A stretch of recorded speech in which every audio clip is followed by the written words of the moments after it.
Welcome to InDesign Secrets, episode 327. I'm Anne-Marie Concepción, and I'm here along with my co-host, David Blatner. Or maybe he's over here. And remember, he's somewhere floating around here in the ether. I am floating around, exactly.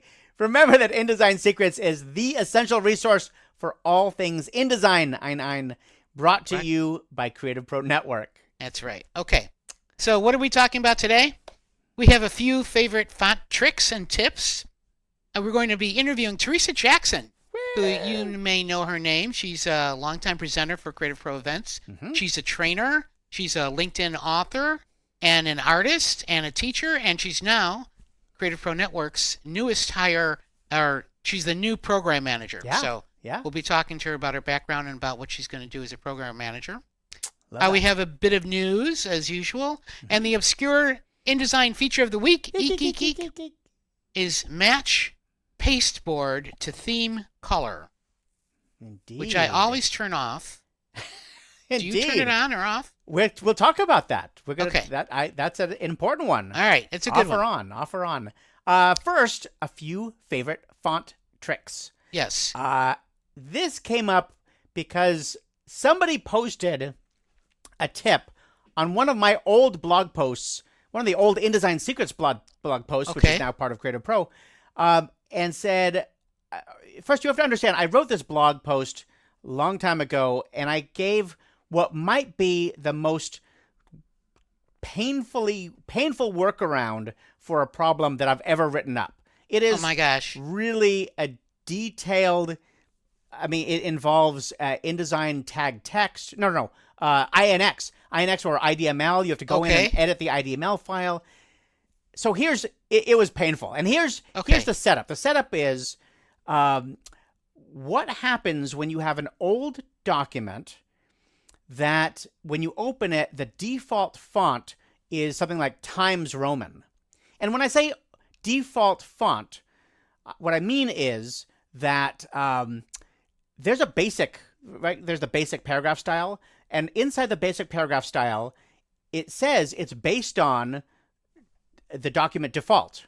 Okay. Right? So what is that document default? There's something beneath. There's actually a style that's baked into every InDesign document that's below that. And you'll find this, for example, if you, let's say you have some text and you break the link to style. So you have some, whatever format text it is, you go to the paragraph style panel menu, and you can say break link to style, and it's no longer attached to a style anymore. And then if you click the remove local overrides, it takes away all of the styling, and you're left with whatever the document default is. Well, the document default for the past 10 years or something has been Minion Pro 12 point. It's not that exciting. But on really old documents, and I've got documents going back to like 2004, on really old documents, it's Times Roman. So this is a problem. So the question is, how do you change the default, the lowest level font of a document? Okay. And I wrote up this insane IDML workaround thing, and somebody just posted on the blog post, on the comments, actually, I think I found an easier way. And it's great. It's so much easier. Here's what you need to do. All you need to do is you go to the type menu and choose Find Replace Font. Okay. Right? You get the Find Replace Font dialog box. You choose the font that you're trying to get rid of, that default font like Times Roman. Okay. And then you choose a different font that you want to change it to, because it's Find Replace Font. And here's the key. You turn on that little checkbox, the one that says, I want to get the words just right. That little checkbox that says redefine style when changing all. Okay. Then you do a change all, and it changes it throughout your document, and it redefines the style, the default style. Even though the default style, there's no way to see it, there's no user interface, it still goes in and changes the default style for the whole document. Isn't that crazy? It is crazy. It's so obscure, but it's wonderful that it works. And I need to dig up the guy's name. So whoever wrote that, thank you. So are you going to rewrite it then? I'll probably put a note in here that says, you should read this whole document, this whole blog post, because it's really cool that you could do it this way. But there's a way easier way to do it. Go look at the comments. Okay. Yeah, I should put that in there. So there are all these weird things that you can do with fonts and the way that InDesign interacts with fonts. And this whole default font is just part of that. I wanted to share that. So I was sharing that with Anne-Marie, and she's like, well, let's do a couple other tips too. Some other font tips. So what do you one like? font tip was, these are questions I see all the time, people asking about fonts on the forums. And one of them is, I can add colors to a CC library. I can add images. I can add graphic styles. Can I add a font to a CC library? So let's say that I have a publication that uses these 5 specific fonts. Can I add these 5 fonts to the library so that whenever I need to load the fonts, then whenever I can just like drag over these fonts? Right. And the answer is no. But you said, oh no, I know a way. Well, the only answer is that you apply those fonts to some text, and then you add the text to the CC library either as text or as a character style, and then you can just rename them. And instead of text 1, text 2, you just rename it to the name of the font that you use. But the problem is that if you don't have those, if they're Adobe fonts at least, and you don't have them loaded, dragging them over is just going to result in, a missing font. Right. So even if they are a character style, whatever it is, it's not really a place to stash fonts. No, yeah, I think it'd be cool, but I don't think Adobe wants us to be putting fonts inside of a CC library anyway. It's sort of not the right place for it. But here's the workaround. Okay, ready? Yeah. Because I am on this kick of insanely complicated workarounds. Oh, good. I am thinking you type out the whole font, characters, and you convert it to outlines. And then you put the outlines in the Creative Cloud library. And then later you use... Doesn't Illustrator now have this feature that you can convert outlines back to a font? I don't know. Certainly Astute Graphics. Who opens Illustrator? Astute Graphics has a way of converting outlines back into a font. And okay, this is... Oh, that's too complicated. No, it's way too complicated. It's a dumb idea. I think... Right. Yeah, the answer is just no. No, you can't do that. No, you can't. I mean, there is a way to manage fonts kind of from within InDesign by using the Creative Cloud application. If you click on the word fonts at the top right in the Creative Cloud application, it'll show you all of the fonts that you have loaded, and you can unload them. You can share. I don't think you can add fonts that way, but you can add them from the InDesign font menu. If you say, show me all of the Adobe fonts, you can load fonts from there, but it would be, I guess you'd have to use a font manager, that would sort of like make them all into, here are all the fonts that we use for a certain publication. I can't think of any other way to do that in the OS. The biggest challenge is fonts that are outside the Adobe fonts world. If you're using fonts that are outside, monotype fonts or fonts from Swelltype, or, there's a lot of fonts that are amazing fonts that are Google not fonts. Or even a lot of Google fonts. Right. You're still going to need to have some kind of you're going to have some kind of font manager to deal with those. Anyway, let's talk about a font tip that wait. I will get to that font tip, but while we were talking, and I was like, the problem is that even if you had it in a library as formatted text in a character style, and you bring it in, if you don't have the font loaded, it's going to be missing font. Right. However, when I flip back to it, suddenly it was loaded. Because I have the preference turned on to automatically load missing fonts if they're Adobe fonts. Do you usually have that preference on? I do. Lately, I do. So for those who don't know what that's about, I think it's a great font tip all by itself. That's true. Inside the type in preferences. What the heck you and I are both searching for it. It's in... Oh, wait a minute. Is it file handling? Is it way down? There it is. File handling. Yeah, there we go. At the bottom it says fonts, auto-activate Adobe fonts with the check mark next to it. Yes. So if it's ticked on, then that means that if you open a document with missing Adobe fonts, it will automatically activate them. Yes. And if it's ticked off, then you'll just get the dreaded pinking, and you have to manually activate them. So you have it turned on. I have it turned on because I didn't realize I had it turned on. If you have it I think by default it is, or if not, it's a checkbox you can add. And you have it turned off? I do have it turned off. So whenever I open, half the time I open an InDesign document, it opens with the dreaded pink because I don't have the fonts, and then I have to install, or I get that dialog box that says, do you want to auto install them? And I'm trying to remember why. And I think it's because my grandmother once told me that nothing important was ever easy. And it would build character if I caused myself more pain and suffering. I see. That's where you get your ICWs from. That's a trademark. ICW? Your ICW. That's a trademark Blatner acronym for insanely complicated workaround. That's it. I have to make it a little harder. From your grandmother. Let's blame her. I blame my grandmother. Okay. I do. So I don't know. It's you do something for 25 years. That's right. For a number. Why do I do it that way? I might turn that checkbox on and save myself a little time. Well, sometimes it just keeps. You get the spinning wheel at the top of the menu in the Adobe InDesign wheel in the Adobe InDesign window. Yeah. It's trying to load fonts. So it's such a pain. I hate it. It just doesn't work. Yeah. All right, let's talk about the tip that does work. Yes. This is another one that somebody asked about, saying they were working on a layout that had a bunch of small text frames. Yeah. And every time they would click on a text frame, they would get the big honking O at the bottom of the frame. Yeah. Which is the open type adornment. Yeah. For alternate characters. And is there any way to turn that off? They went to the view menu to look at the extras and grids and guides and all that place where you turn things on and off. It's not there. Yep. And the answer is yes, it's there. But it's in preferences.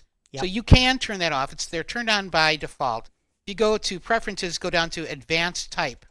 At the bottom, you'll see type contextual controls, and there's two checkboxes.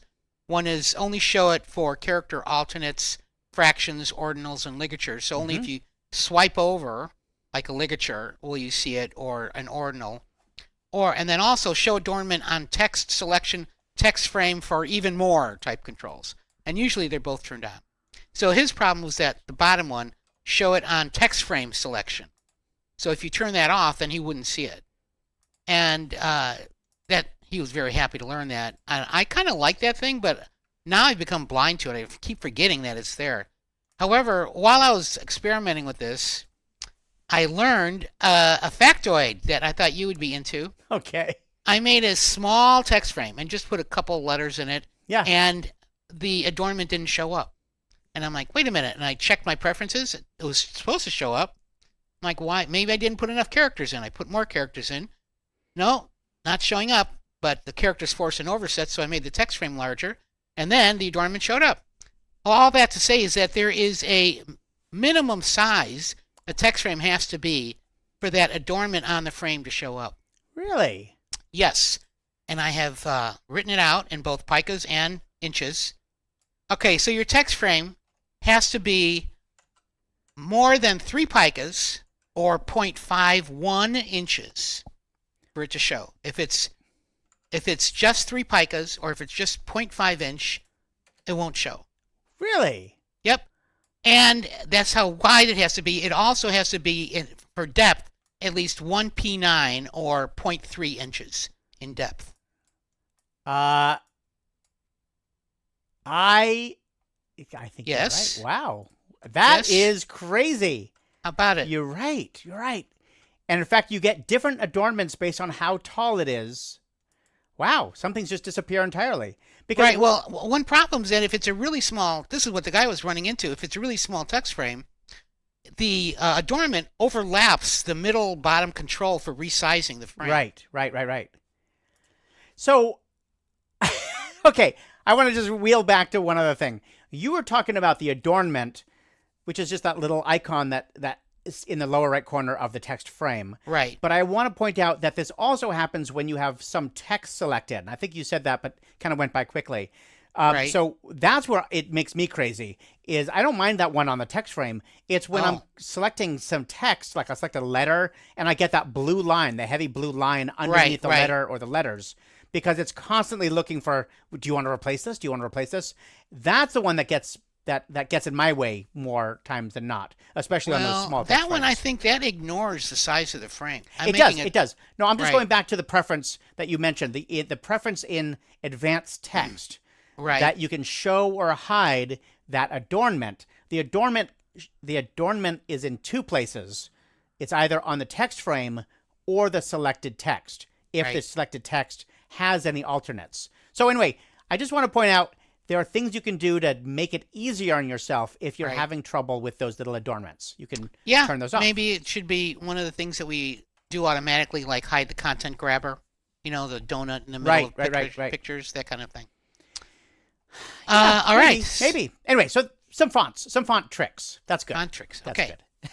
Now, Okay. let's welcome Oh, Theresa. yes, right? our interviewee. She's been waiting in the wings. All right. Welcome, Theresa Jackson, to InDesign Secrets. It is such Hello, a joy to have Theresa. you. Hello. Hello. Nice to see you. Oh, I'm so happy to be here. So Good. So Theresa, we've known you since 2016, I think. Since Really? I was young, maybe? 2016 PepCon. It was PepCon 2016 in right. San Diego. Oh, yeah, San Diego. That's right. And well, I guess maybe we knew before, but Right. but now we get to introduce you in a whole different way, because instead of being an attendee at PepCon, or instead of being a speaker at CreativePro Right. Week or one of the other events, now you're a new CreativePro hire. You are That's our right. new program manager for CreativePro. Yay. You're Thank one of the you. cognoscenti now. Yes. Now you can see how much we've been underpaying you as a speaker all these years. No. I am so Theresa. Many people in the InDesign Secrets universe. I got to roll up my sleeves here. We're getting serious. All right. Oh, Many people in the InDesign Secrets universe here don't know you or don't know you well enough. So I thought we would grill you with Right. difficult questions. Right. Or just give us a short and sweet bio. Tell us Oh, who you that's good. are. Yeah. That's good too. it's long because I've been around a long time. Okay. So how far back should I go? It's Well, what are your favorite things to do as far as digital art are concerned? I'm an artist. I think really at my core, I'm a fine artist. I Yes. was a fine art major eons ago, and digital just opened my world. I spent a couple decades raising kids and not creating and feeling like I wasn't really living the way I was supposed to. And wow, I'm really going back now. I went to a Ben Wilmore Oh, yeah? like all day Photoshop thing, and it was in San Diego. And this sounds so silly now, but at the time I really thought that I was good at Photoshop. I knew I was good at Photoshop, but I didn't see it as an artist tool. It was just a thing I did for my job. wow. And then Ben was up there like doing these amazing images and talking about keeping the viewer's eye in the frame, because when he hangs it in a gallery, he wants them to look. And I was like, oh my God. Hello. Like, yeah, that changed my It's whole like That's really worlds colliding between the Wow. I realized, I actually am an artist and I can use Photoshop for that. So that's evolved in all kinds of different directions since then. But What's that was amazing though is you're a fine artist. And at the same time you have such a deep knowledge of the technology. Yeah. I mean, you did pre-press in the old days. You've done so much of the sort of the nitty-gritty work. well, and you when brought you're that a together. fine art major and you go out looking for work, there's a limit to maybe where you feel you're going to be employable. And that's how I ended up in the print industry out of college. Is that when I went, they were on boards, cork boards then. It wasn't on a computer. I'm really dating myself. And under fine art was one job pinned to the cork board, and it was for a small printer. And I went to UCLA, so that was in Santa Monica. And that really just started my career. And I found that I loved technology and I loved learning how things worked and how to make things. So digital art was just a perfect blending of those things. So you've taught digital art in college, Yes. right? Yes. And did you teach was it a digital art, like a fine art or studio art class, or was it a software specific class, or neither? In community college, it was software specific. I taught Photoshop and Illustrator, and there was one semester I co-taught in design class. Okay. And I taught at UCSD Extension in their photography department. So that might have been more fine art related because I was teaching photographers, but I was teaching tools, how to use Lightroom specifically and Photoshop and the whole digital workflow for photography. Yeah, you're a big Lightroom fan, right? You've done courses on Lightroom for Lightroom LinkedIn, I think. yeah, thank you for asking that question, Anne-Marie. I love Lightroom. And I think the reason why I love Lightroom so much is that people don't get it. Right. And I get to help them make sense of it. And I just love that, light bulb moment when they're like, oh my God, it finally makes sense. Thank you. I love that. Great. And it's interesting because, Anne-Marie, before we started recording, you were pointing out the pillows in the background. Well, I didn't want to say anything, but yes, they're giving me a headache. Because we see Lightroom, we see Photoshop, and then InDesign is kind of hiding out in the background. In the background. And I don't know why Photoshop is in front of ID. Can you put ID in front of Photoshop? Hello? Man, it just ain't right. Just ain't right. I know. I'm All sorry. right. Well, it's just we'll who I live with am. And by the way, it's missing Illustrator. An Illustrator would That's be in true. front of InDesign as well. Right now. Just being totally but transparent. the thing is that you've been using InDesign for a long time. Yes. Yeah, I was in the beta. When InDesign was in the beta, I was working for Upper Deck Company in the pre-press department. This is kind of a fun fact here. Von Glitchka and I worked together way back when. So we Really? way back. So he was in the design department and I was in pre-press. And we were using Cork Express at the time. And I remember Cork came to the office and wanted to hear our pain points, but then they wanted to leave because we had like a long list of pain points. I bet. And InDesign solved those. And I remember the two main pain points that InDesign solved was it had native layers. Remember, Cork did not have layers. Yeah. And you could place native Adobe files into InDesign. With Cork, we had to export everything as an EPS and then bring it in. And in a trading card world, we're not talking about 100 documents. Think every single card is a document in itself. We were talking tens of thousands of images that we would have to have a separate version of. Wow. Because we'd have to have an EPS. So this is like baseball, Upper Deck, baseball trading cards. Upper Deck it was all the sports back then. Yeah. Interesting. Cool. Yeah. So you got excited about InDesign. You started using that in production, but down deep, you were still Lightroom, Photoshop, Pixels. And you still are. Yeah. Nothing wrong with that. You're in the right company. CreativePro. That's true. Right? Exactly. You just happen to be in a, interesting podcast at the moment where all you should talk about is InDesign. Right. So, but you're still using InDesign, and I was intrigued. Tell us about your InDesign experience or something about that.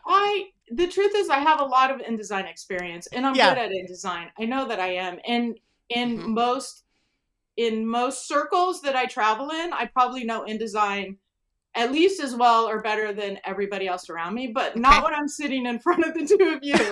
Definitely not. I get it. We're easy. Sure. We're easy to get along with. What's the keyboard shortcut for Quick Apply? I have no idea. So do you have, I love that you're bringing all this together because CreativePro, we like to say CreativePro is where it all comes together. Right. And you have all of this background that the art, the commercial, InDesign, Photoshop, Lightroom, Illustrator, all of that is coming together. And you're now starting to program events, pull together speakers. I should say, we are constantly looking for new speakers, and I'm just going to use this as a plug for anybody listening or watching in the InDesign Secrets world. What should they do if they want to possibly speak for CreativePro. Well, they should reach out to me and I'll send them a form to fill out. Awesome. Share what it is they would love to speak They should. about. Well, they should. When they reach out to you, should they mention, "I saw you on the podcast," and Yes, oh my that'll gosh, give it would be them- my That'll give them a favorite. leg up for Yeah, sure. that'll give them a leg up. Absolutely. We'll put a link in the show notes as well about Right. where to find that form to fill that out, and that'll go directly So, to what Theresa. shows right now are you looking to cast, as it were? What upcoming conferences are you working on, Theresa? My first event that I'll be responsible for is design and marketing. So David and That's a I good had one. a great meeting earlier today, Mhm. talking through possible content for that. I'm Good. really, really excited about that. One of the reasons that I'm excited is that this year we're doing a 1 day all about video and motion, a full day on video and motion, because designers and marketers really need to understand video and motion Yeah. better. Mhm. And we just don't. We're sort of stuck in this 2 or 3D world but it's very static. So how do we get stuff to move? That's going to be really, really important. So I'm excited about that. That's going to be fun. I am Cool. too, because Yes. I'm going to learn a lot from everybody that presents. We That's all right. are. We all are. That's what's great Absolutely. about this. Is this job you never stop learning. I That love is, it. it's the best. I love it. Well, congratulations again, Theresa, and I'm looking forward to working with you much more in the future. And Me too. what else? How else can I suck up to you so I can be a speaker? Let me think. And You have a you- little experience. I've heard your name. yes, Maybe, Anne-Marie, you've been around. Hey, Theresa, can you share maybe an InDesign tip? Let's finish We ask it this at for least. everybody who Okay, comes on the yes. podcast. Something So InDesign-y. I'm a little intimidated because of the audience, Eh. and we. So my tip is maybe more why you would do this, and that maybe you knew you could, but you didn't know why. In my Okay. previous job, we had this content that was used everywhere. So my tip is that you can place an InDesign document into another InDesign document. It seems kind of an obvious thing, but I didn't really have a reason to ever even try it before this challenge that we had. And if you toggle on show options, then you can pick the page in the document. I wish you could make the preview bigger. Maybe you guys know how to Yeah, do that would be good. Mhm. Yeah. But you can have a multi-page InDesign document and place a single page from that into another InDesign document. So you might be wondering, why would you do that? Like, what's the use case scenario, right? Well, in my previous job, I was the instructional designer, and they had a manual that was really their core teaching, was this manual. And in the manual was about 30 tools. They called them tools, but they'd be like a one sheet. Picture a one sheet that's Right. designed in InDesign. And then the manual has 30 of these, so 30 pages of these. Well, these tools were used everywhere. I mean, I'm not exaggerating to say there might have been 100 instances out there in the world of one tool in Mhm. website or in manuals and in guides and different manuals in workbooks. So the problem was that they had different versions everywhere. These tools had IP marks in them. So a lot of times the trademark would get dropped or it would get changed to a copyright. And so those kinds of changes were happening all the time. But it was impossible to keep them updated everywhere through the ecosystem. So I put in place a system where the manual with the 30 tools was the source of truth. If you had to change a copyright, you did it there. Okay. And then those pages linked to all the other guides and workbooks and manuals or whatever other Right. document it would show up in. And every time that you open, say you're working on a workbook that is taught once a year, and you open that workbook, it's automatically going to pull the most updated version from that manual That's right. that had been updated. I love that. And what was really amazing is we used a DAM, and it even worked on a DAM. That's So great. everybody could be sharing. Which this dam did content. you use? Wow. We were using Binder. Cool. And it used the link, I think it was link RUI. Link or plugin. UI. Yeah. Yeah, from Yeah. Santa Cruz Software. Yeah, it was brilliant. Mhm. I really loved it. Excellent. Very cool. Well, that's an amazing tip. I think that probably beats many of the other tips people have No. shared. That was a good one. It was a very good I one. think it's a great one, but I really question one of the first things you said, which is this is just obvious, and most people know this. I don't think most No. InDesign users know No. that you can put an InDesign document into another InDesign document. Right. That's And the correct. fact that you can control, like I want just page 3 of that InDesign document over Right. here. That is some far out stuff, and it's incredibly useful. I love your And your having use case. that as the single source. This is the Absolutely. primary source, Yeah, so that yeah. anytime people Yeah. have imported one of those pages, the next time they open it, it'll say a link has been modified. You Yeah. want to update it, so they know Yeah. they're getting the latest version. That's wonderful. huge. Good one. Oh, that's great. That's it. Thank you so much, Theresa. And Yeah. and thank you so much for being here, taking some time and sharing your story with all the people from the InDesign Secrets world. So this is great. Okay. I'm really excited that you're here, and I'm really excited that you're part of CreativePro. I'm just it's great. thrilled. My heart is full. So thank Good. you for having me, and thank you for bringing me into the inside of the Absolutely. Really So wonderful. fun. So fun. Okay. All right. We'll talk to you soon. Bye. All right. Thanks. Bye. Bye. That was great. Fun. That was really cool. So neat. Kind of since 2016, huh? That was the San Diego PepCon. I know. That was a I long know. time ago. She reached out. She was reminding me of this recently. She reached out and wrote to you and me and said, I live in San Diego, and you're Oh. going to be doing a conference in San Diego. You really should hire me to speak. It was Ah, great. that was And and I think we were like, okay, All sure, right, why not? yeah. And she was terrific. So, and the Good. rest was history. So you That's never great. know.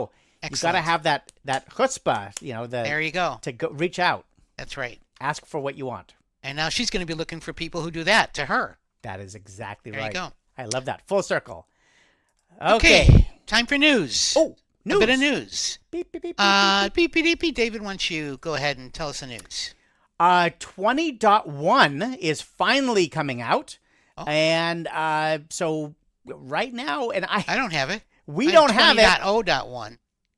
Yes, but 20.1 is Okay. in it slowly, because they do this slow release thing, and they release it Ah. like in Australia and Right. Austria, Mozambique. Mozambique, but they Right. haven't gotten to the United States yet, and so any day now we're going to see 20.1. It fixes a bunch of bugs. It's mostly just bug fixes. Okay. My understanding is the main bug that you and I have talked about that gets fixed finally is the one that James Wamser pointed out, which is if you create a new document, in the new document dialog box, you put an even number page, it doesn't work.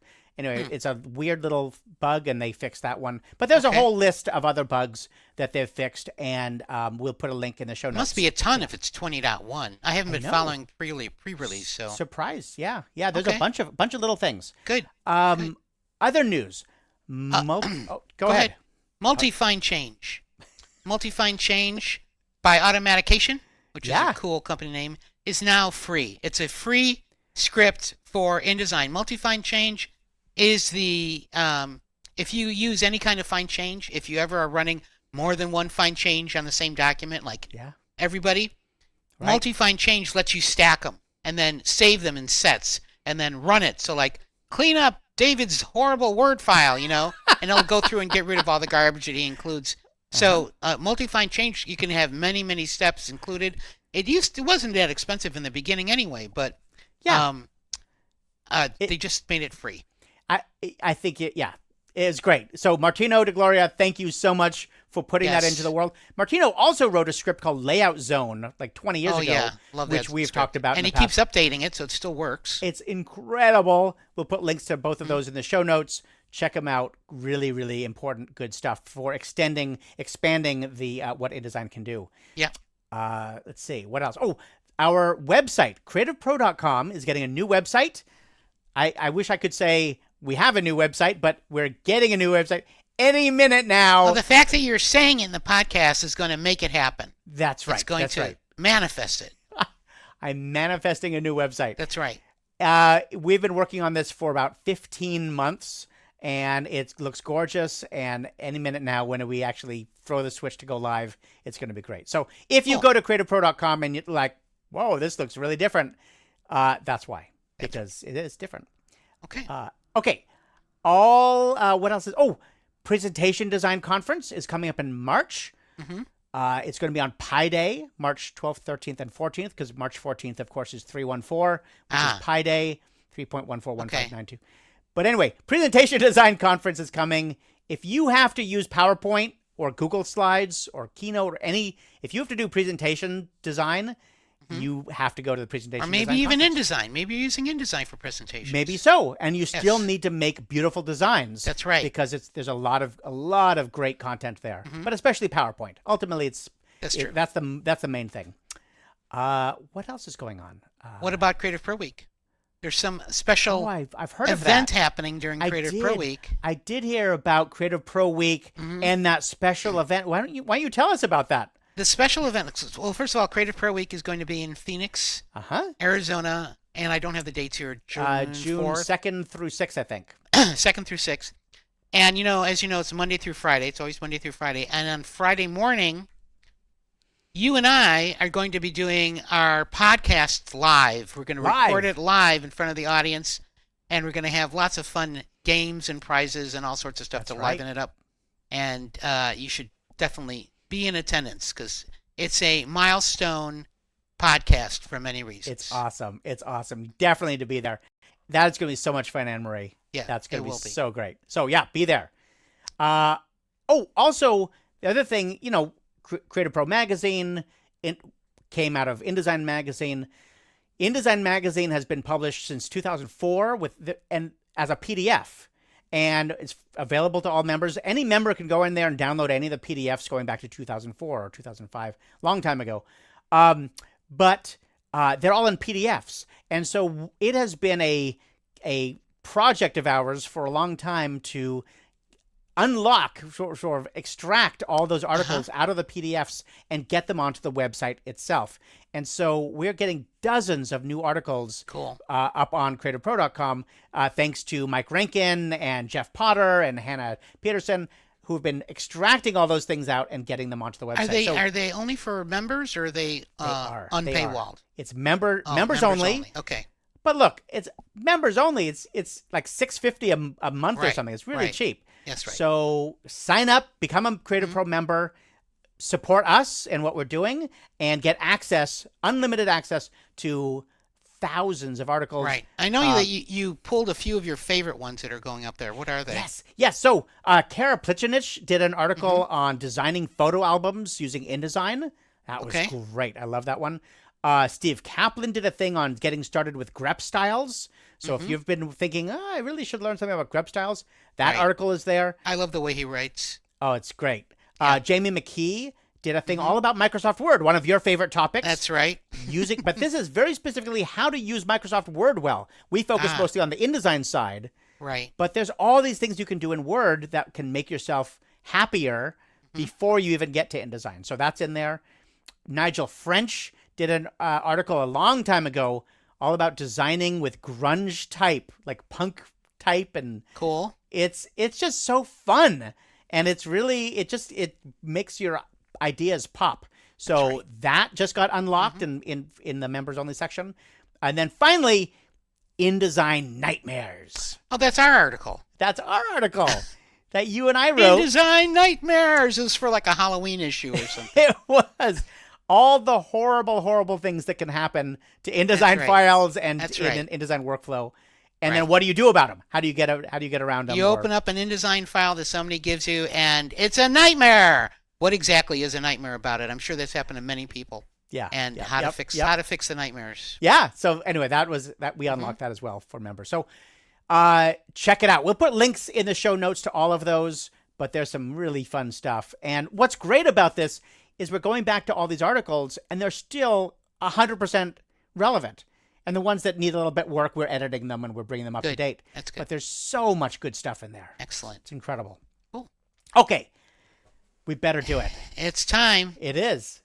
The obscure feature of the week. Geek. Match pasteboard to theme color. So you think that's an obscure feature? Well, look, it's right in front of everybody's face all the time. You look in the view menu, and it's there. It's right there in the middle of the view menu. You know what? I never even realized it was in the view menu. I thought thought it was only in preferences. Oh, so the answer is that, yes, see how Look obscure at it that. is? That is obscure. It's very Look at obscure. that. It is also in preferences. Good point. Okay. So it is one of those little things that you either pay attention to or you don't. For me, it's not obscure because every time I install InDesign, I go to that feature because I always turn it off. I do not like that feature. It's in the interface section of preferences under appearance, color theme, or dark to light color theme. Yeah. And it's turned on match pasteboard to theme color. So the theme that I use all the time, I think you use dark. I use the lightest theme. Oh, okay. Makes the pasteboard what God intended it to be, white. Yes. Completely white, right? Right. But if I turn on match pasteboard to theme color, it turns light gray. Oh, well, that's which not is, so bad. It's not horrible, but I like it better white. That's not so bad.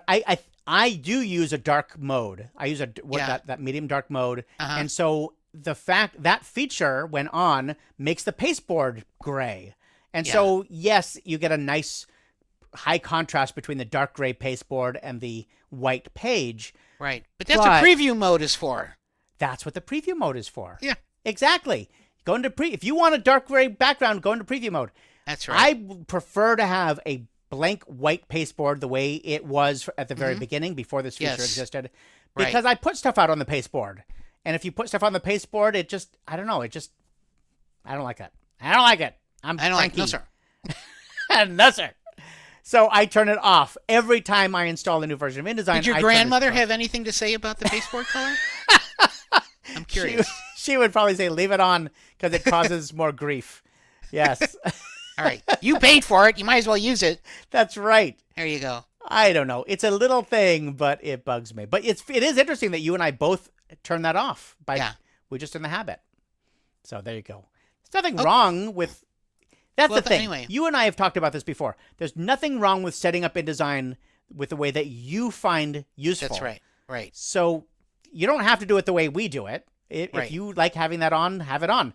Whatever makes you happy. Whatever makes you happy, thank you for teaching darling. me that it's under the view menu. Look at that. So I could turn it on and off at will. At will. That's so easy. Cool. Yeah. Nice, isn't it? Thank you. I like it. Anyway, it's obscure, but not that obscure. Mm-hmm. It's obscure-ish. Okay. Okay. Well, look, that is it for episode 327. Be sure to check out the show notes on our blog at creativepro.com because we're going to have links to all the places we talked about on the show, and especially all those articles that you should check out if you're a member. We'd love to hear what you thought about the show, so leave a comment. But just below the show notes, leave a comment. You may be seeing our brand new website, so leave a comment on the brand new website about how much you like it. That's right. Also, you can start a topic on the InDesign Secrets groups on either Facebook or LinkedIn.